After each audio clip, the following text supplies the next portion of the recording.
Jehan de la Haye by Honoré de Balzac.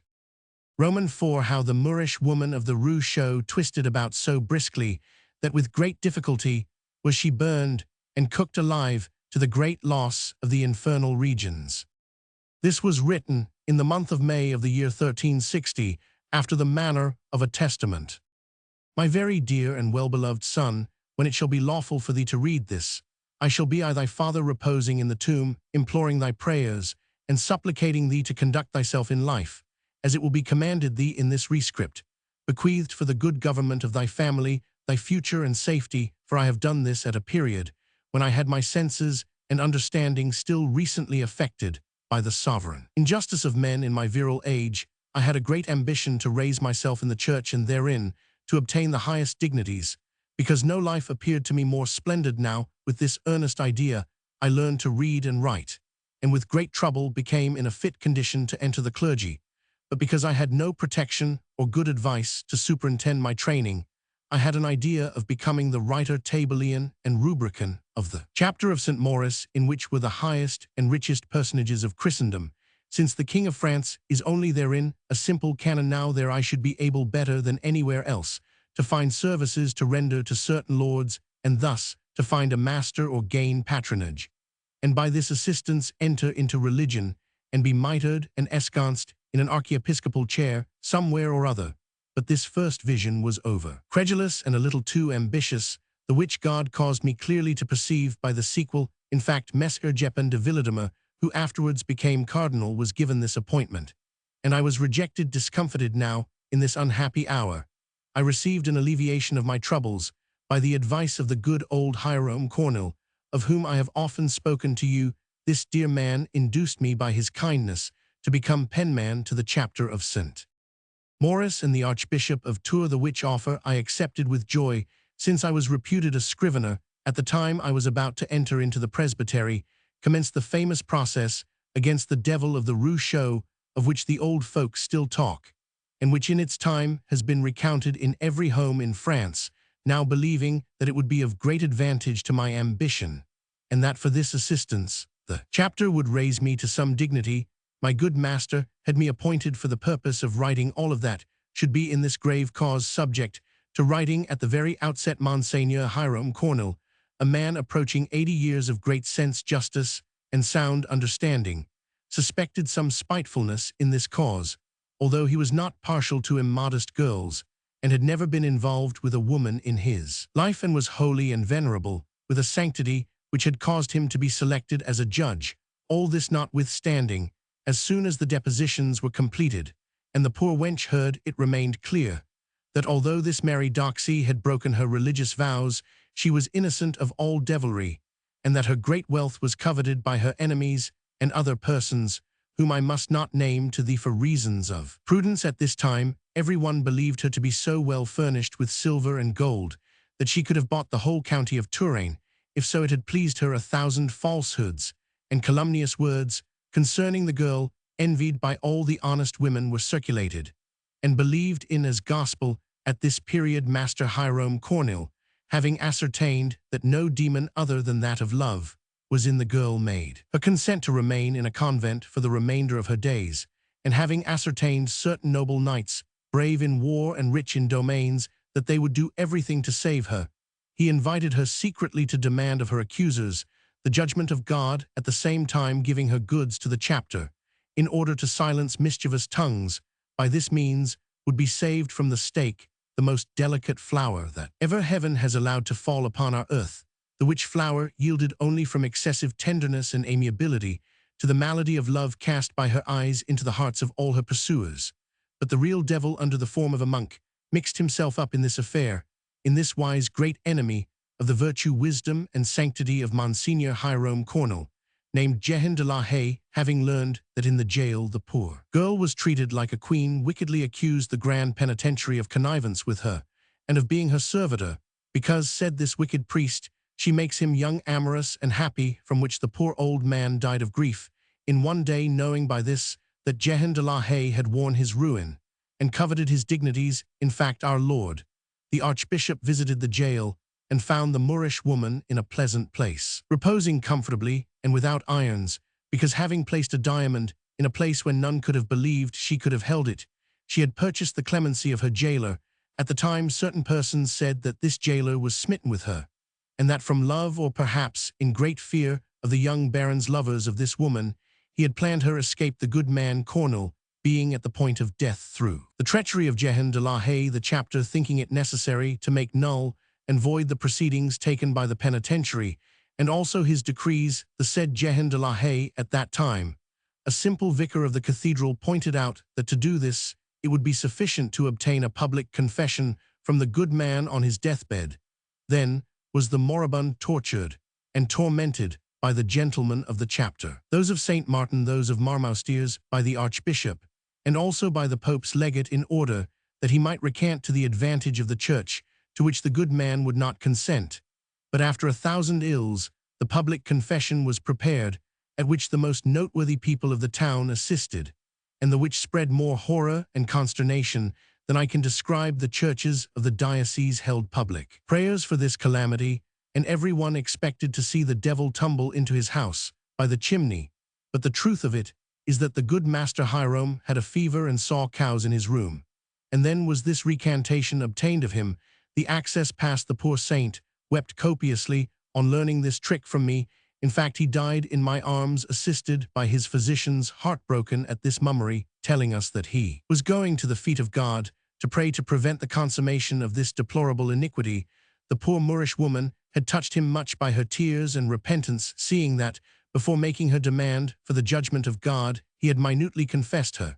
and by that means had disentangled the soul divine which was in the body, and of which he spoke as of a diamond worthy of adorning the holy crown of God, when she should have departed this life after repenting her sins. Then, my dear son, knowing by the statements made in the town, and by the naive responses of this unhappy wretch all the trickery of this affair, I determined, by the advice of Master Francois de Hangest, physician of the chapter, to feign an illness, and quit the service of the Church of St. Maurice, and of the archbishopric, in order not to dip my hands in the innocent blood, which still cries and will continue to cry aloud unto God, until the day of the last judgment. Then was the jailer dismissed, and in his place was put the second son of the torturer, who threw the Moorish woman into a dungeon, and inhumanly put upon her hands and feet chains weighing 50 pounds, besides a wooden waistband. And the jail were watched by the crossbowmen of the town, and the people of the archbishop. The wench was tormented and tortured,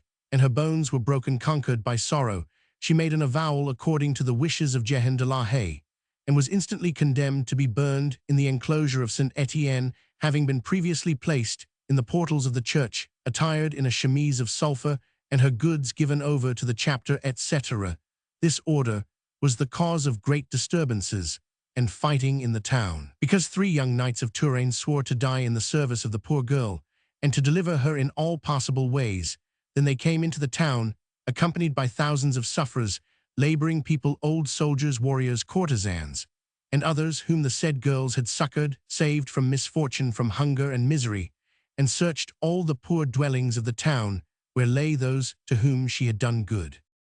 Thus all were stirred up and called together to the plain of Mount Louis, under the protection of the soldiers of the said lords. They had for companions all the scapegraces of the said 20 leagues around, and came one morning to lay siege to the prison of the archbishop, demanding that the Moorish woman should be given up to them, as though they would put her to death, but in fact to set her free, and to place her secretly upon a swift horse, that she might gain the open country, seeing that she rode like a groom. Then in this frightful tempest of men have we seen, between the battlements of the archiepiscopal palace and the bridges, more than 10,000 men swarming, besides those who were perched upon the roofs of the houses, and climbing on all the balconies to see the sedition. In short, it was easy to hear the horrible cries of the Christians, who were terribly in earnest, and of those who surrounded the jail with the intention of setting the poor girl free across the Loire, the other side of St. Symphorien. The suffocation and squeezing of bodies was so great in this immense crowd, bloodthirsty for the poor creature at whose knees they would have fallen had they had the opportunity of seeing her, that 7 children, 11 women, and 8 citizens were crushed and smashed beyond all recognition, since they were like splodges of mud. In short, so wide open was the great mouth of this popular Leviathan, this horrible monster, that the clamor was heard at Montalcil's Tours. All cried death To the succubus throw out the demon ha-id, like a quarter ill have her skin the foot for me, the mane for thee, the head for me, the something for me is it red, shall we see will it be grilled death to her death. Each one had his say, but the cry largesse to God death to the succubus was yelled at the same time by the crowd so hoarsely and so cruelly that one's ears and heart bled therefrom, and the other cries were scarcely heard in the houses. The archbishop decided, in order to calm this storm, which threatened to overthrow everything, to come out with great pomp from the church, bearing the host, which would deliver the chapter from ruin, since the wicked young men and the lords had sworn to destroy and burn the cloisters. And all the canons now, by this stratagem, the crowd was obliged to break up, and from lack of provisions return to their houses. Then the monks of Touraine, the lords, and the citizens, in great apprehension of pillage on the morrow, held a nocturnal council, and accepted the advice of the chapter. By their efforts, the men-at-arms, archers, knights, and citizens, in a large number, kept watch, and killed a party of shepherds, road menders, and vagrants, who, knowing the disturbed state of Tours, came to swell the ranks of the malcontents. The Sire Hardouin de Maille, an old nobleman, reasoned with the young knights who were the champions of the Moorish woman, and argued sagely with them, asking them if for so small a woman they wished to put Touraine to fire, and swore that even if they were victorious, they would be masters of the bad characters brought together by them, that these said freebooters, after having sacked the castles of their enemies, would turn to those of their chiefs, that the rebellion commenced had had no success in the first attack, because up to that time the place was untouched, could they have any over the church, which would invoke the aid of the king, and 1,000 other arguments to these reasons. The young knights replied that it was easy for the chapter to aid the girl's escape in the night, and that thus the cause of the sedition would be removed to this humane and wise requests. Replied Monseigneur de Censoris, the Pope's legate, that it was necessary that strength should remain with the religion of the church. And thereupon the poor wench paid for all, since it was agreed that no inquiry should be made concerning this sedition. Then the chapter had full license to proceed to the penance of the girl, to which act and ecclesiastical ceremony the people came from 12 leagues around, so that on the day when, after divine satisfaction, the succubus was to be delivered up to secular justice, in order to be publicly burnt at a stake, not for a gold pound would a lord or even an abbot have been found lodging in the town of Tours the night before. Many camped outside the town in tents, or slept upon straw. Provisions were lacking, and many who came with their bellies full returned with their bellies empty, having seen nothing but the reflection of the fire in the distance, and the bad characters did good strokes of business by the way. The poor courtesan was half dead, her hair had whitened, she was, to tell the truth, nothing but a skeleton scarcely covered with flesh, and her chains weighed more than she Roman 999. If she had had joy in her life, she paid dearly for it at this moment. Those who saw her pass say that she wept and shrieked in a way that should have earned the pity of her hardest pursuers, and in the church they were compelled to put a piece of wood in her mouth, which she bit as a lizard bites a stick.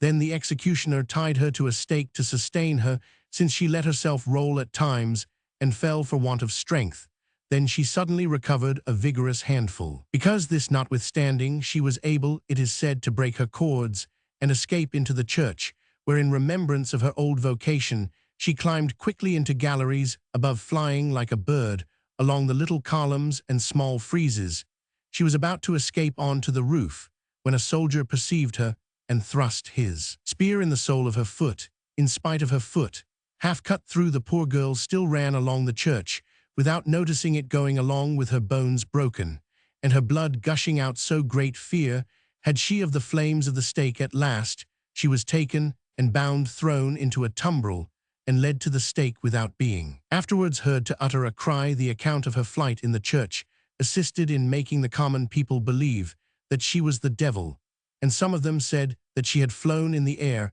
As soon as the executioner of the town threw her into the flames, she made 2 or 3 horrible leaps, and fell down into the bottom of the pile, which burned day and night. On the following evening I went to see if anything remained of this gentle girl, so sweet, so loving, but I found nothing but a fragment of the os stomachical, in which, in spite of this, there still remained some moisture, and which some say still trembled like a woman does in the same place. It is impossible to tell, my dear son, the sadnesses without number and without equal which for about 10 years weighed upon me, always was I thinking of this angel burnt by wicked men,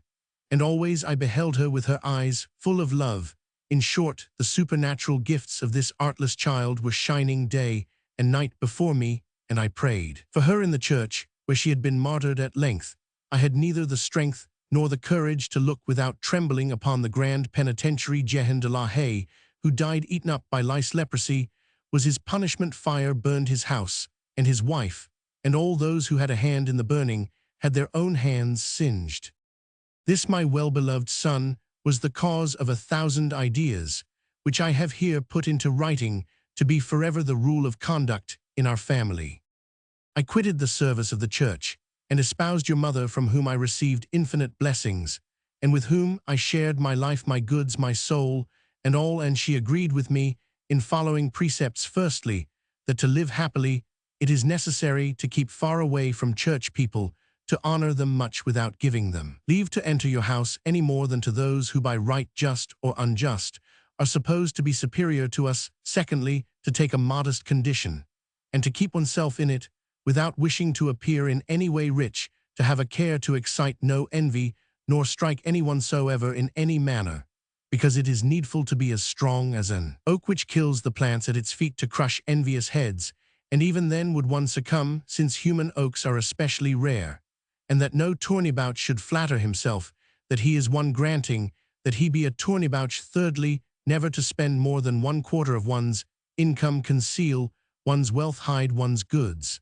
and chattels, to undertake no office, to go to church like other people, and always keep one's thoughts to oneself, seeing that they belong to you, and not to others who twist them about, turn them after their own fashion,